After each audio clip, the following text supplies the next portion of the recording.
What they call quote unquote black culture is nothing more than low vibrational programming. Simple as that.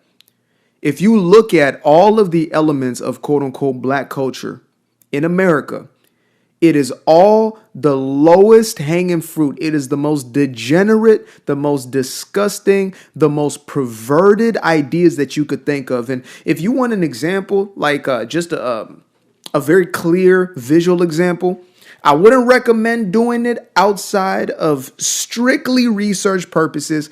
Go and watch the BET Awards in the last 5 to 10 years. And I want you to see the progression of debauchery on the BET Awards. Now, if you don't know what BET stands for, good for you, because you probably haven't been exposed to this foolishness. But BET stands for Black Entertainment Television. It stopped being entertaining and it stopped being actually black a long time ago. Viacom bought the company, and that's a white-owned company. They bought it from, I believe, Bob Johnson is his name, multi-billionaire black man. He sold the company off to Viacom. Now, again, I don't give a damn about the race thing, but I'm making a point here to say that the black entertainment television has become a caricature. It's become, people like to call me an Uncle Tom or Coon or Sambo, not understanding that the true Uncle Tom or the true sellout, the true black sellout is the one who sells his community out, which means he is destroying his community. The only people doing that are the dope dealers, the jackers, the executioners, the 304s, the cheek clappers. You understand me? These individuals are the degenerates in our society, in our quote unquote communities.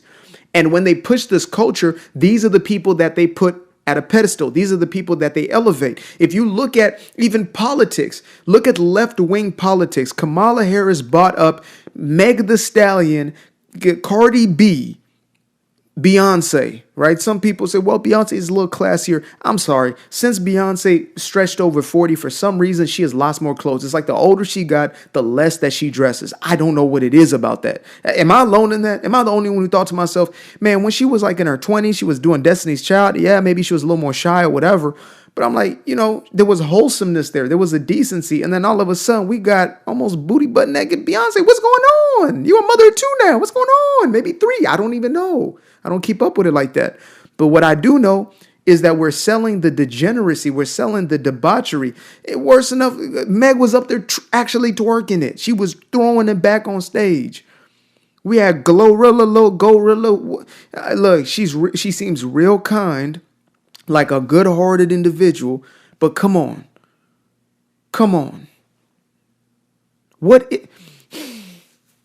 The lowest vibrational, the most degenerate, the most vile. Then you go over to our men, and what are we doing over here? Bang, bang, shoot him up, huh? Gang, gang, gang. Smoking on Tuka. That's what we're doing? Taking each other out. Eliminating the person who looks like your own cousin, your own brother. That's what we have been sold as our culture. Are you serious? This is why I gave up on the quote unquote black community. I already had my black card revoked.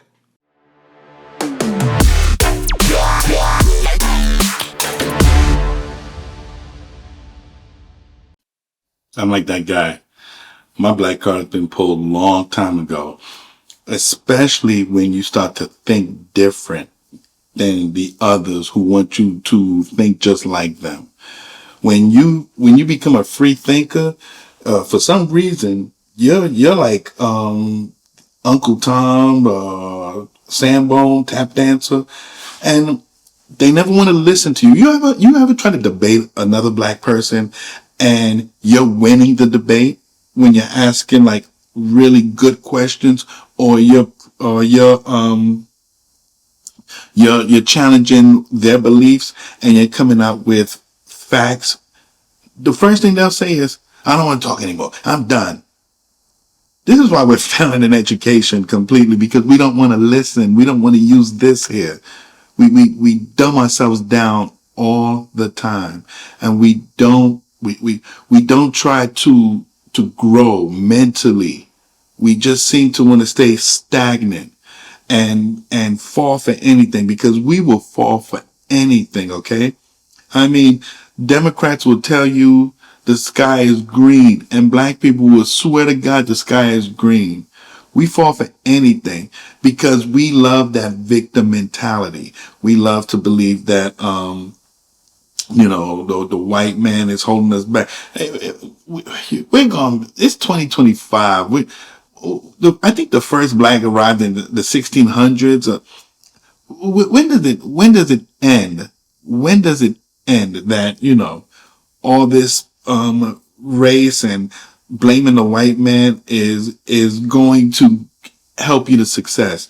And if you ever notice these so-called black leaders and black politicians, they get into a certain position, they then become very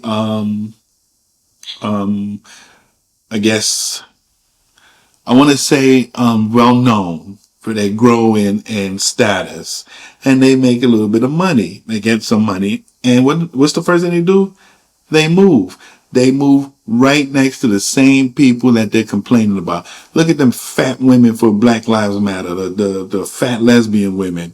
They went and got all that money, never helped the community that they so-called talked about, which I don't even like to call black community because I'm so into this.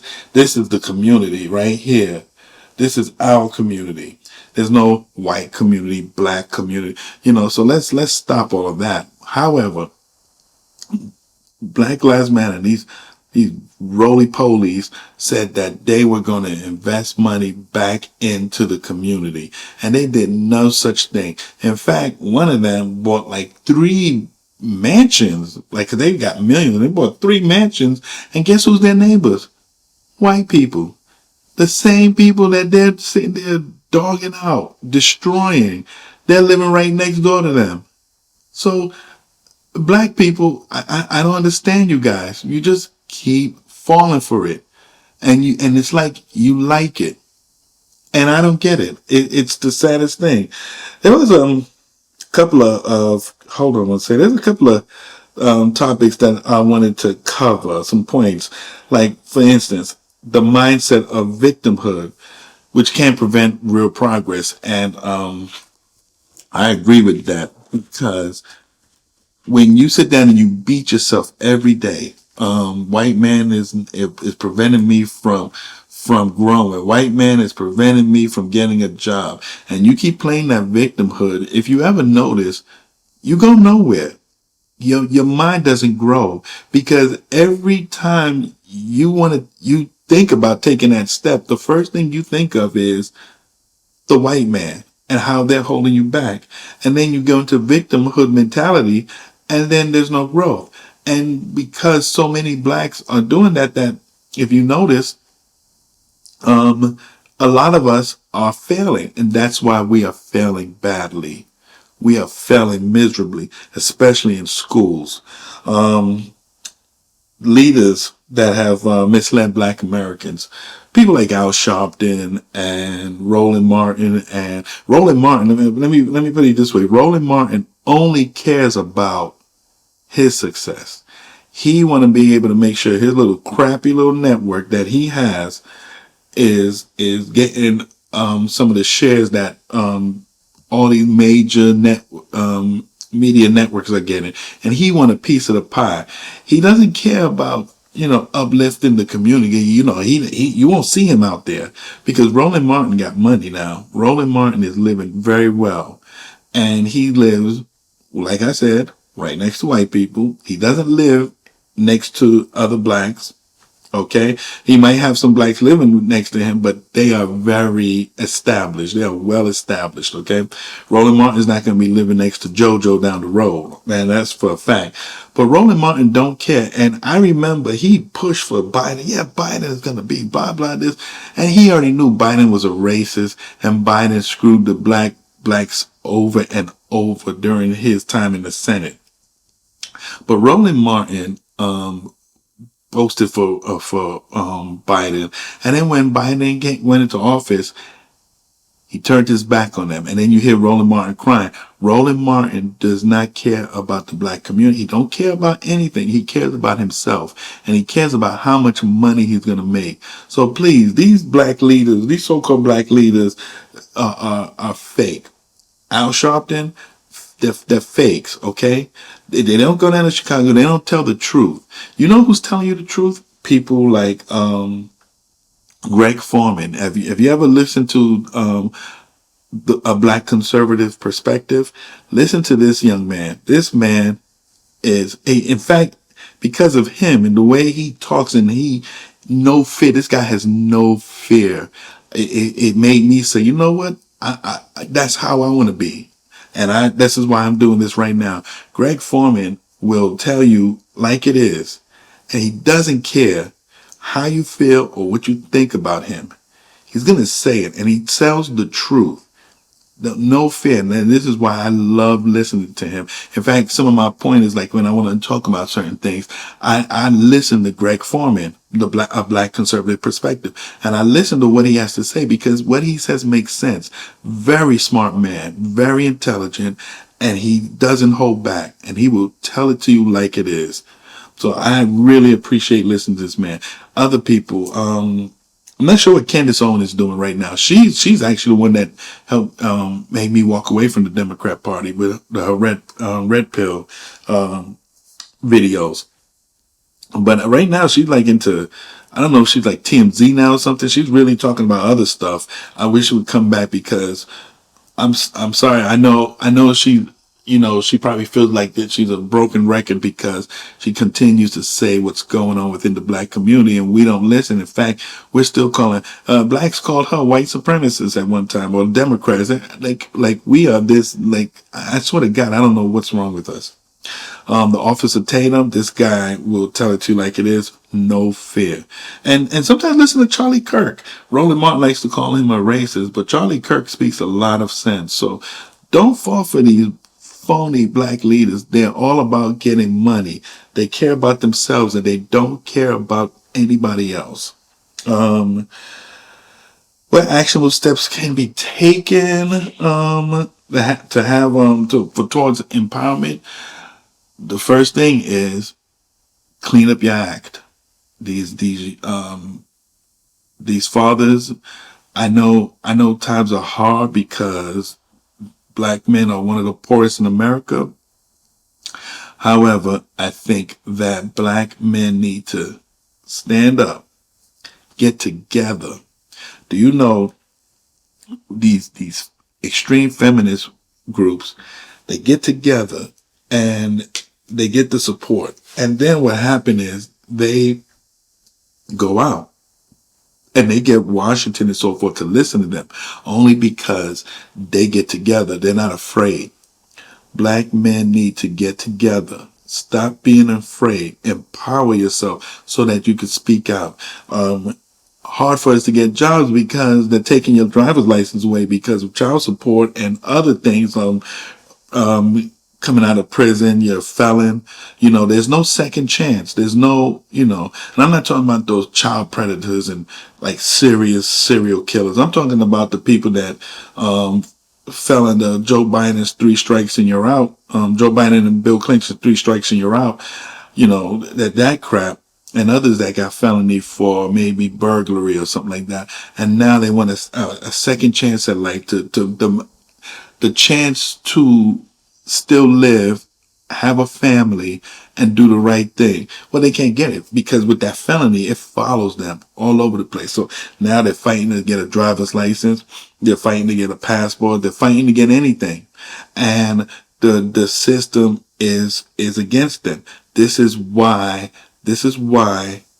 black men need to get together and really speak out and stand up and stand strong without playing the victim, without being the white man, this and that. Just speak about the opportunities that black men need so that they can be a part of their children's lives and they can then go ahead and be the father, the leader that they're supposed to be, instead of, these women that's black women, yes, black women that speaking negative about black men, calling us sorry ass N words and all this other stuff.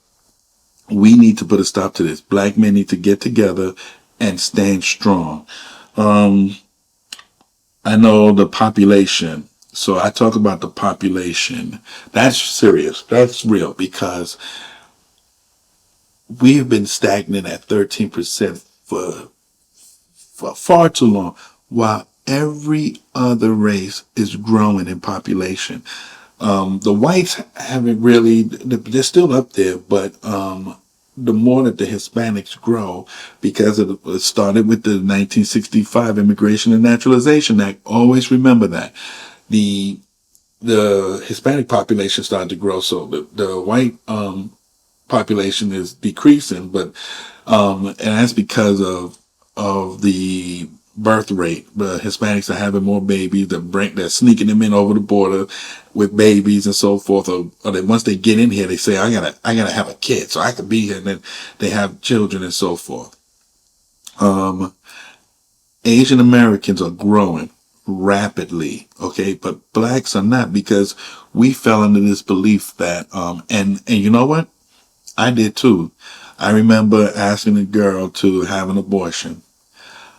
Today, at my older age, I wish I could find her and say, I am so sorry for making you go through that. We probably weren't ready for a child, but that's our fault because, and it would have probably been her first child.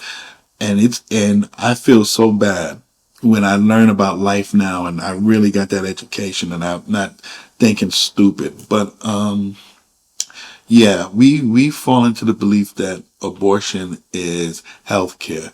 No, it was never even brought up that way. We need to really think about growing, having more babies, growing our population, so that, and here's the other thing that can lead to empowerment, and I'll say this to the day I die: education.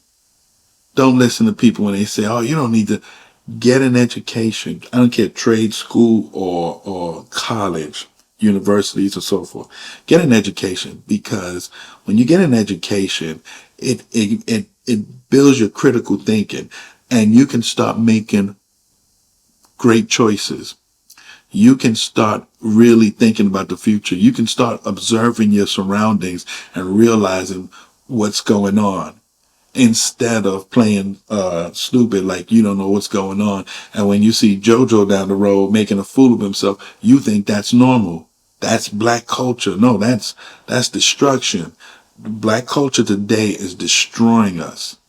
And we really need to this black culture, I want no part of it, because it's bad. It's really, really bad. Many of the black elected officials and others commit treason against their own people by using race to deflect attention away from their own failures.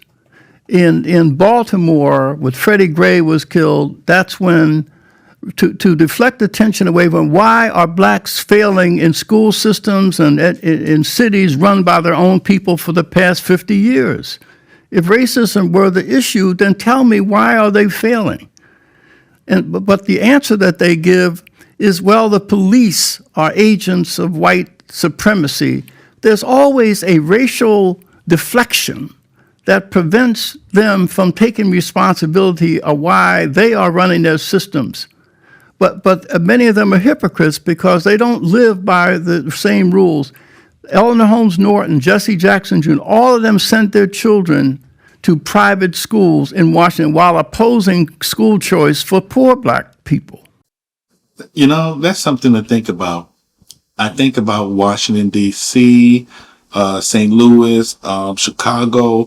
I think about these black leaders that's running the city.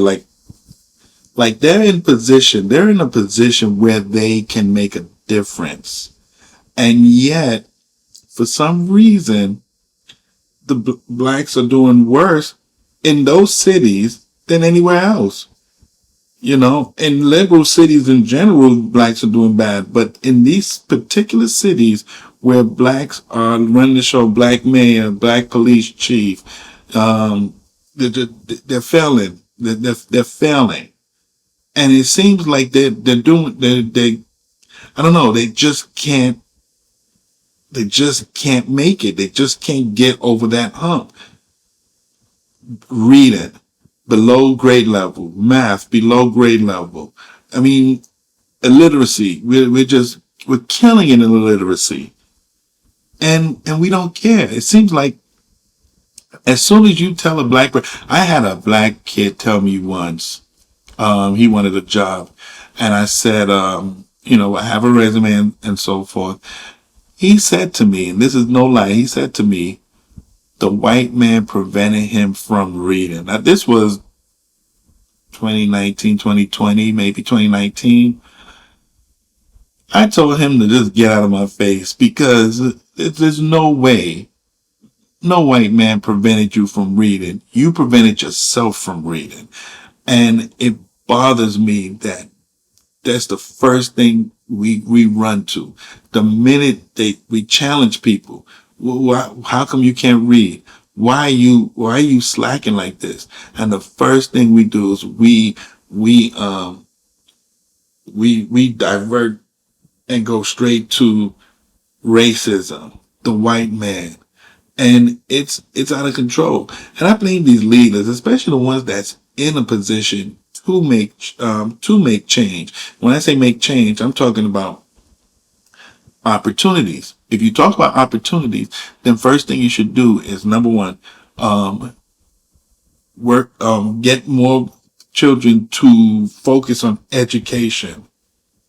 Number two, fight certain things like child support because it is holding blacks back, putting them in jail, and not allowing them to spend time with their children, which they should. And it's empowering women where by now they're degrading those black men, and now those same black men are struggling. And this is real. And people can sit down and say, "Oh, give me my child support money," but now look at society today. Black men are the poorest in America, and so I blame a lot of these leaders. I mean, from Chicago, like I said, Chicago, D.C., Washington D.C., Memphis. I mean, I can't remember the area where it was a city, and half of them wanted to get away because blacks were just destroying it, robbery, stealing, and nobody wanted part of that. They wanted no part of that, and I don't blame them, and I'll be right there with them. I want no part of that. It's getting out of control. You look at how the black underclass fared in these black-run cities. Coleman Young's Detroit in the 1970s, Marion Barry's Washington, D.C. in the 1980s, Sharp James's Newark, New Jersey in the 1990s. These black mayors created unbeatable political machines in the name of helping the black poor. Yet the poor became more impoverished on their watch. In an era of increasing black political clout and affirmative action, the black underclass lost ground, both in absolute terms and relative to the white underclass. In the 1970s and 80s, and even into the 1990s, the poorest blacks in America saw their incomes decline at more than double the rate of the poorest whites in America. In the wake of the war on poverty, black labor force participation declined, black unemployment rates rose, and the black nuclear family disintegrated. Between the 1960s and the 1990s, the proportion of black children living with both parents fell from 2/3 to 1/3. The pre-1970 era shows that what's needed more than political saviors, racial preferences, wealth redistribution schemes, is economic growth and opportunity. Tight labor markets are more beneficial than affirmative action. Having a black man in the home is more important than having one in the White House. So you heard that. And so we really have to get our act together. We need to stop following bad actors. These black politicians, these black leaders, Democrats, they are setting us up for failure. And for some reason, blacks, we tend to believe them, you know. And they pull on those, because blacks are very emotional, no matter what. We're violent, we're crazy, but we're very emotional.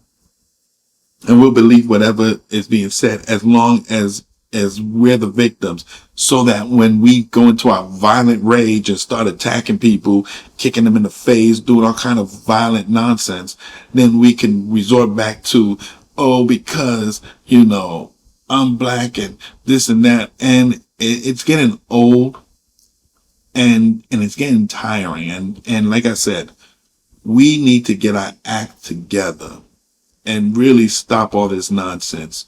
You know, once again, by 2065, we will fall to fourth in population. And when we fall to fourth in population, please tell me, who will have our back? Will it be Democrats?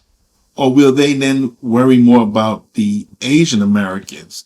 Because the Asian Americans now have a much stronger voice than blacks. Okay?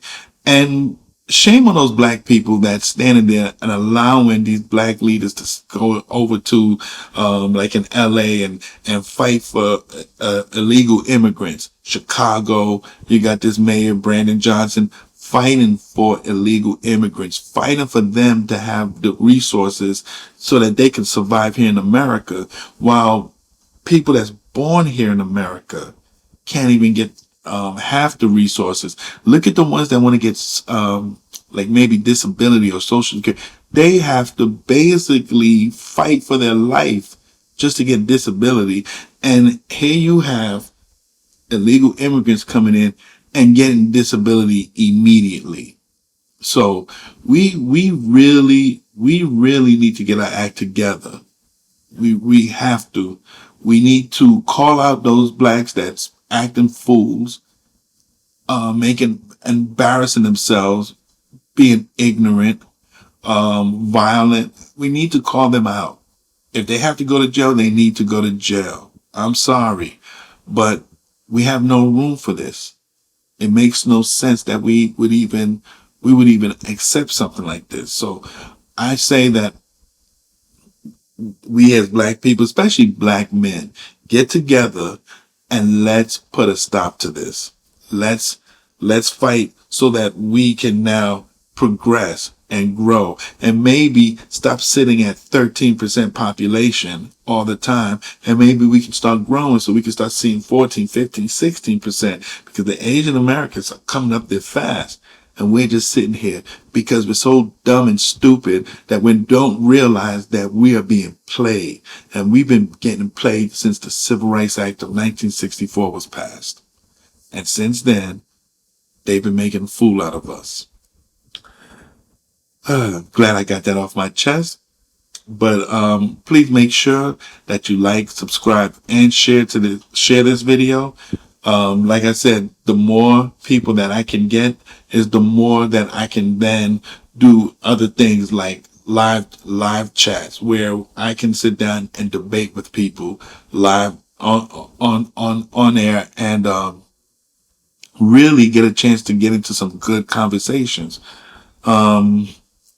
Please, you can send me an email or leave a comment below. My email is themarkperspective@gmail.com, or just leave me a comment below. I will respond. I do my best to respond to everybody. So just leave me a message and I'll be more than happy to respond. Okay, guys, you guys have a great evening, and you'll hear from me again with episode 14. Peace.